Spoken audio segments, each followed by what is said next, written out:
next assessment criteria, which is 1.6, which is recognise the different types of personal protective equipment relevant to the role of the security officer. So as part of your role, you may either decide to purchase your own personal protective equipment, or you may be provided with it as part of your role. Okay, because as I said earlier, under the responsibilities of the employer under Section 2 of the Health and Safety at Work Act 1974, the employer is obliged to conduct a risk assessment of your role, look at the foreseeable risks, then look at what they can do to reduce those. And part of that could involve instruction, training, and the provision of personal protective equipment. And so if they fail to do that, if you imagine if you're injured an incident at work and the HSE come to investigate it and they say, well, look, this was a reasonable foreseeable risk that was going to take place, and as a result of not having personal protective equipment, someone got injured, then the employer may well be held accountable for that.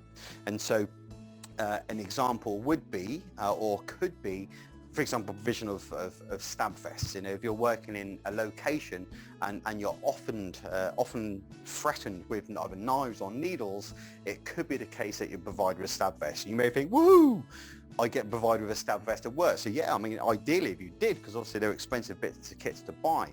But the downside of it is actually you've got to wear it, and it's one of those. And with door supervisors, they want to wear stab vests during the winter, but when it comes to the summer, sometimes it's too hot, I don't want to wear them now. And the same with the gloves, so everyone goes crazy in the winter for gloves and want to get slash resistant gloves, but in the summer they don't want to wear gloves. So yeah, and this is the thing, if you bought your own kit, then you can decide when to wear it. So for example, wearing a stab vest, you may decide that if you're working in a more of a dangerous area or a higher threat venue, you may decide to wear the vest. But if you're working in a lower threat, you may decide not to. However, if you're provided by your employer with a stab vest, then you've got to wear it all the time, no matter what the venue, no matter what the weather. So that's just some type of consideration. So let's just have a look at the different types of personal protective equipment. Of course, just already talked about one, which could be stab vests. Let's have a look at some other wearables. So it could be anything from waterproof clothing, high-vis clothing, any types of headwear, hard hats, etc. Gloves, and those gloves could be either needle or slash resistant, or even rubber gloves and face shields for things like searching, ear defenders, eye protection, safety footwear, etc. Okay, so that's the wearables. Equipment, what type of equipment could you be provided with? That could be anything from things like metal detectors or mirrors for searching, CCTV, body-worn cameras, and actually that's going to be the next assessment criteria we're going to talk about. It could be radios, which are either internal for communicate with other staff, or could be networked to other agencies such as the police or town centres.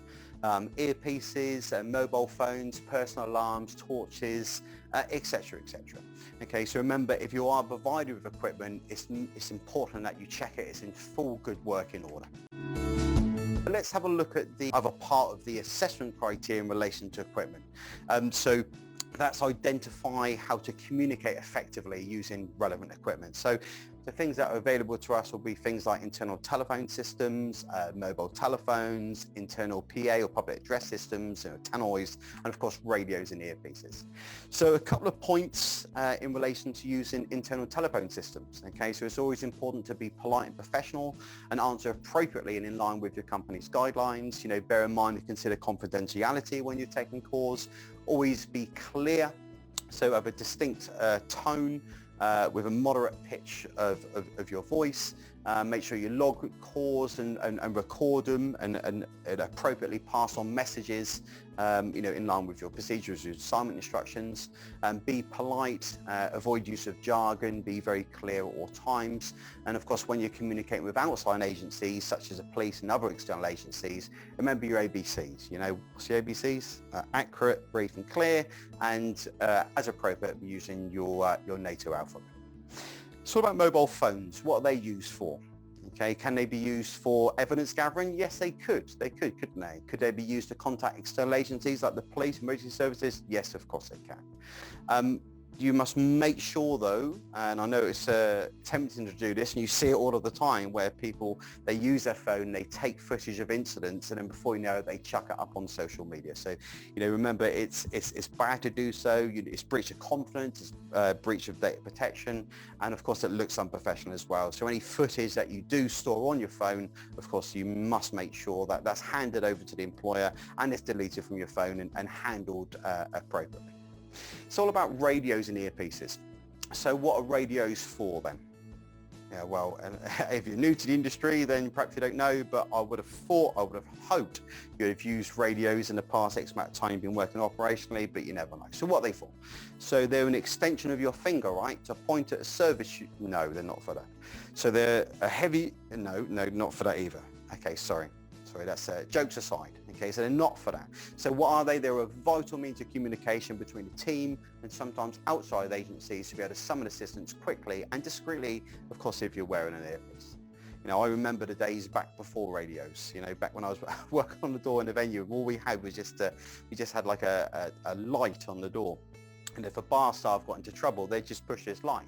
So of course, I'll be stood there with my colleague, the light would go off, and it was like, it could be anything. It could be either someone not paying for their drink, it could be a big kickoff, we didn't know, and instead the adrenaline would certainly fire. We'd have to run into the situation. And again, do you know what? It's one of those, without radio, you just didn't know. So radios, again, just make your life a whole much more safer.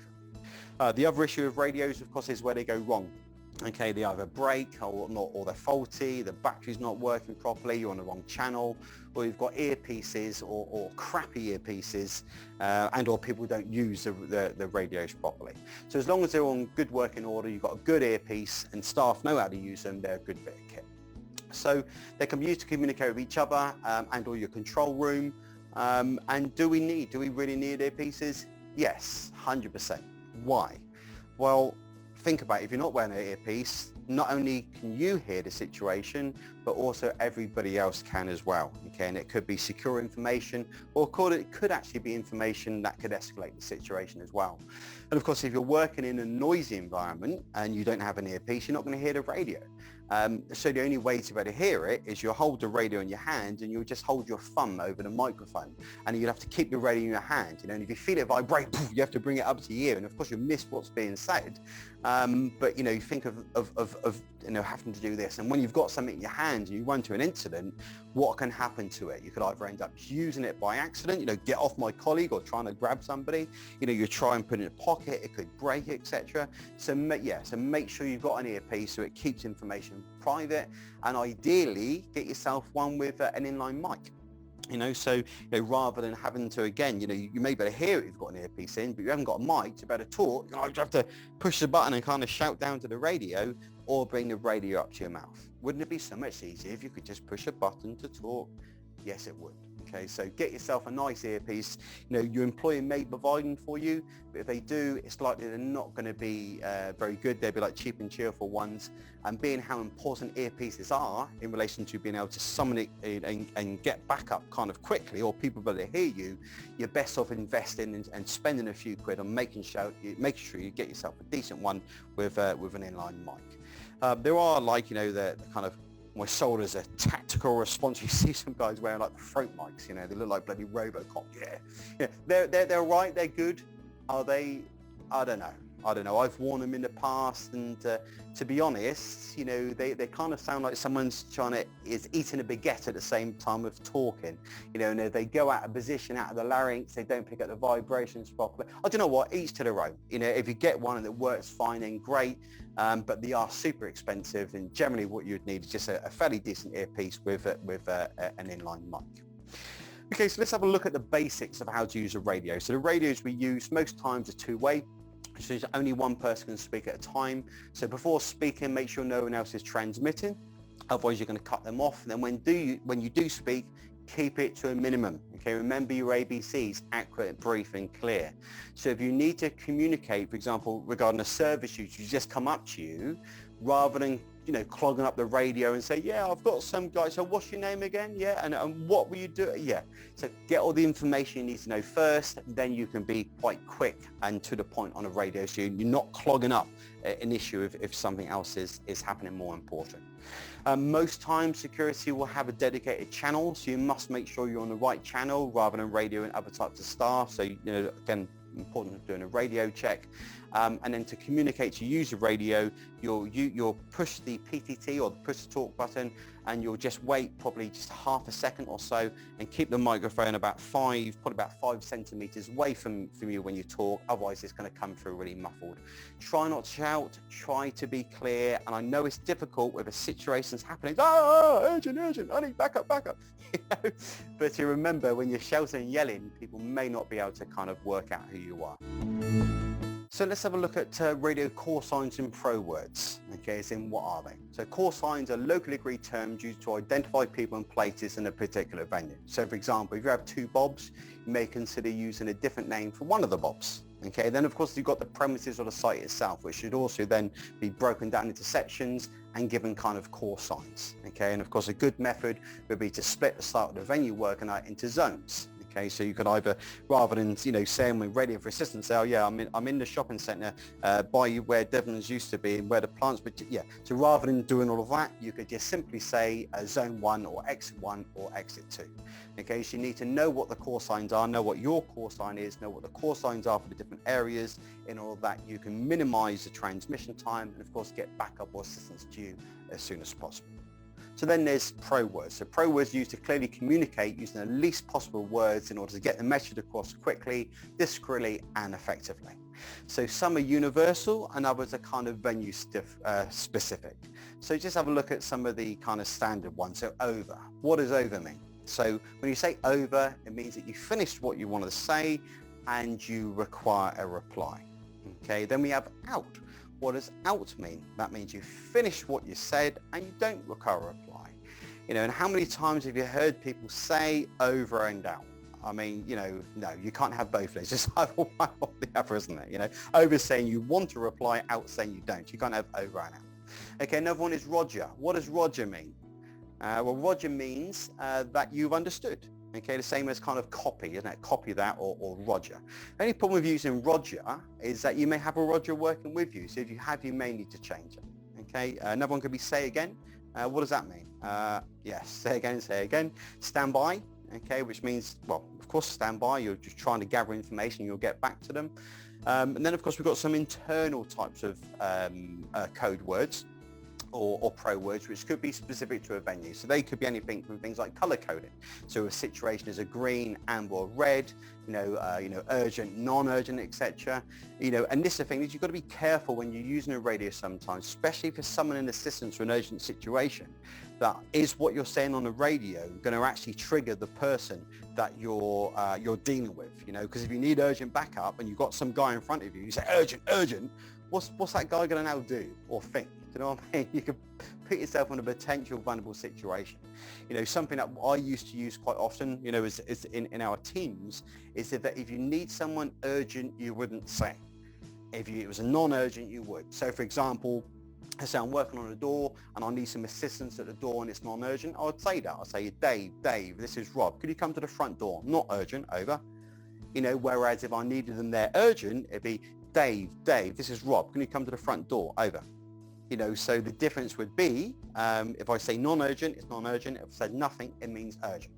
So it's important that you and your team know that, and of course develop pro words that you all know internally that are not going to trigger service users, and that are going to reduce the amount of time you spend on the actual radio. The other thing that you expected to know is the NATO alphabet when communication. So let's have a quick go through it now, and of course you can then go through in your own time. So let's have a look. Right, so we've got Alpha, Bravo, Charlie, Delta, Echo, Foxtrot, Golf, Hotel, India, Juliet, Kilo, Lima, Mike, November, Oscar, Papa, Quebec, Romeo, Sierra, Tango, Uniform, Victor, Whiskey, X-Ray, Yankee and Zulu. Okay, so in your own time, you need to get used to or understand those and remember them. Probably the best way is to read off car number plates as you see them. You know, wherever you are, just go for. I know your partner may think you've had, but it's a good way to practice. The other thing is a slightly different pronunciation on the radio of where we pronounce or how we pronounce numbers. Okay, so the way we pronounce numbers would be for O or naught would be 0, 1, 2, which is normal, 3, 4, 5, 6 is normal, 7 is normal, 8 and 9. So let's now have a look at some examples of communication on the radio, and probably one of the most popular ones that we most do or should do is of course, a radio check. So of course, what is the purpose of the radio check? So put simply is to ensure you can hear your colleagues and your colleagues can hear you, to make sure your battery's working, to make sure your volume is set right, and to make sure, of course, that you're on the correct channel. Okay, so here's an example. So let's say, for example, I'm asking for a radio check from my mate Dave, from my colleague Dave. So I'd say, remember first, twice. So it'd be Dave, this is Rob, radio check, over. And what does over mean? Finish what I said, I want to reply, yeah. Dave would then say, receiving, over, to which I would say, received, out. Okay, another example could be, let's say you're working, or I'm working in the VIP area, VIP parking area, and I'm trying to communicate with Dave, who holds kind of the list of VIP VRNs, the vehicle registration numbers. So let's say, for example, it'd be me then radioing to Dave, so I'll be like, Dave, you're receiving, over. Dave will come back, go ahead, over. I have a VIP car, please can you confirm the VRN, over. He'll go ahead, over. And I'll come back and say VRN is, for example, November, Kilo, 9, 3, Lima, Kilo, Oscar, over. Confirmed and approved, over, says Dave. And I will say copy or Roger and then out. Okay, so that's just an example.